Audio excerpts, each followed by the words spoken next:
calming siren. What? Okay, as Sfirat Harga'a, in Hebrew, Sfira is a siren, and Harga'a is the noun of calming or relaxation. Combined together, it's a siren that helps us or reminds us to relax, tells us to relax.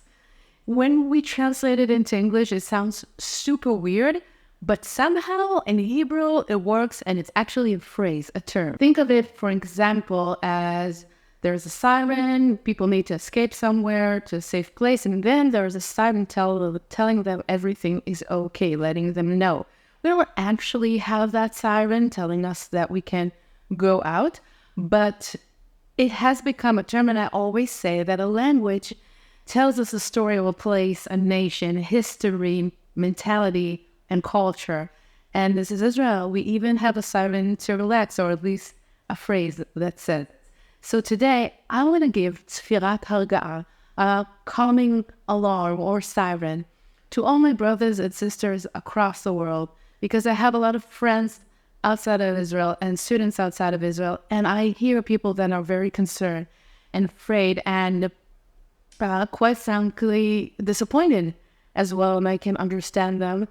And I cannot say that I'm just surprised with everything that is happening, not because I'm super smart or I am a prophet or anything, just because we just see history repeats itself again and again and again, and nothing has changed. And I never thought that actually anything has changed. Obviously, we have a lot of allies, a lot of good people across the world supporting us, and to all of you guys, thank you. It is much appreciated. It does matter, and it's very important to us. And I see a lot of people in different platforms talking and standing out their voices in support of Jewish people and Israel in general. And I want to thank everyone, but still we see a lot of craziness, and I want to talk about it in relations to Hebrew, to language, because I always tell people a language is never just in the textbooks or in the classroom. It's everywhere, in the songs that you listen to, the movies that you see, the books, the people that you meet, and even the news that you hear. And definitely, if we're talking about Hebrew, then there is something else, another layer, spirituality. And I know that most of my videos are unconventional for a Hebrew teacher, but this one is even more so, because I don't think most Hebrew teachers talk about spirituality. And I'm going to say it right off the bat, I'm not a rabbi. I don't try to be. I don't touch a lot of the deep things that are much higher than my comprehension. With a lot of modesty, I come into this understanding of spirituality in Hebrew. Hebrew has really deep and mysterious layers, Kabbalah, as I say, Kabbalah, and a lot of different things that I don't dare to touch. I have to say, I think you need to be very careful when you touch it, and at a certain spiritual level. So I'm just going to give you my inputs on a few words in Hebrew. I want to start again by saying that we see history repeating itself, and something needs to change. What is that something? Obviously, we can't change other people, but we can change ourselves. And I believe that the change has started many years ago when we started coming back home to our land, to the promised land that was promised to us. We started come back home to Israel. And I see more and more people coming to Israel. We call that aliyah, la'alot, to go up. And we also go up to Jerusalem, by the way. We say, Ani Ola leYerushalayim. We don't say that about any other place. We don't say about Tel Aviv or Beersheba or Haifa. Just Ani Ola leYerushalayim, because it's going to a higher place, a higher spiritual place, not just a physical. It's true that Jerusalem is on the mountains and it's high, but it doesn't actually mean that, because we have also the Golan, and we don't say Ani Ola leRamat HaGolan. I mean, Nosat, I'm going there, but I don't go up. We go up to Jerusalem. And while I see a lot of people coming to Israel, and that change has started. And when we start coming back to Israel, we also revived a dead language, Hebrew. That's amazing. I always talk about it because I don't think that people understand how huge that thing is. It doesn't happen. It never happens. It's the only time where people manage to revive a language, let alone a country. And I want to show you through the words how everything is connected. How although everything looks crazy and chaotic right now, there's this plan.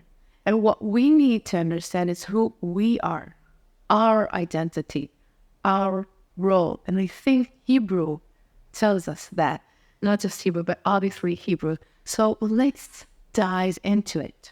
Okay, so the first word I want to teach is chaim, life. And like the word chaim, but we say chaim for life, right? Chaim is kind of a way to say the name in a more friendly way, but chaim is life.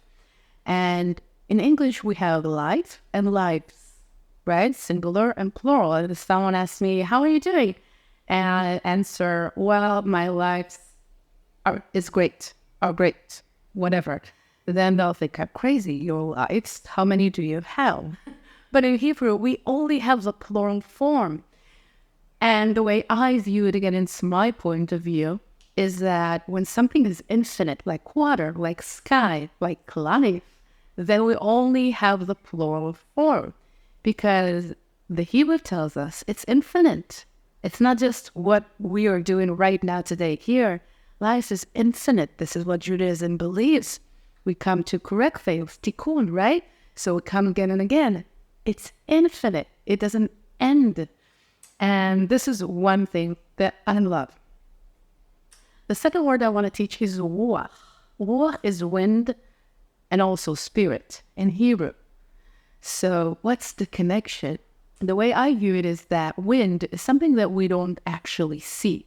We see the consequences of the wind. We see the leaves trembling or whooshing, right? We feel it on our skin, but we don't actually see the wind. Do we know it's there? Obviously, we feel it and see the leaves. We don't ask ourselves, is there a wind at all? Or is it just something that people who believe in weird things? No, we know that there's wind. How come? Well, we don't see it. The spirit is the same thing. We don't see the spirit, but we feel it.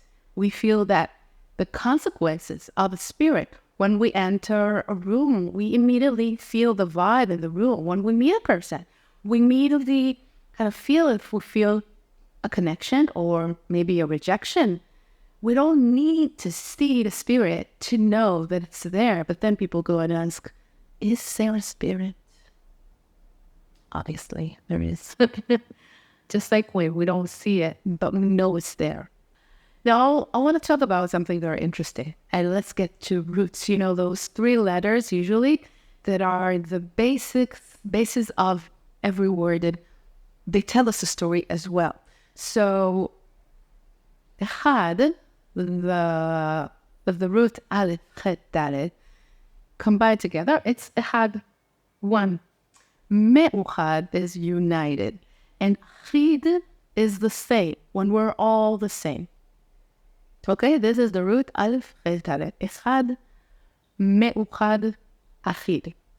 If we just change the aleph into yud, instead of aleph, chet, dalet, we'll have yud, chet, dalet. It becomes yachad. So from one, we become together. And me'uchad, if we change it to yud, it becomes meyuchad, special. And achid, if we change it to yud, it becomes yachid. Instead of the same, it becomes an individual. So let's talk for a minute about our body. Our body has different organs and parts. They look different, they do different things, but we have to have them in order to have a functional, healthy body.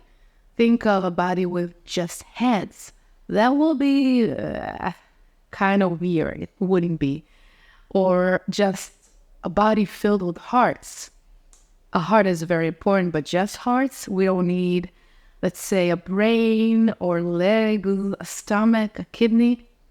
We need to be individual, meyuchadim or yechidim, and then to be united, meruchadim, to work towards that one thing, the one body, the nation.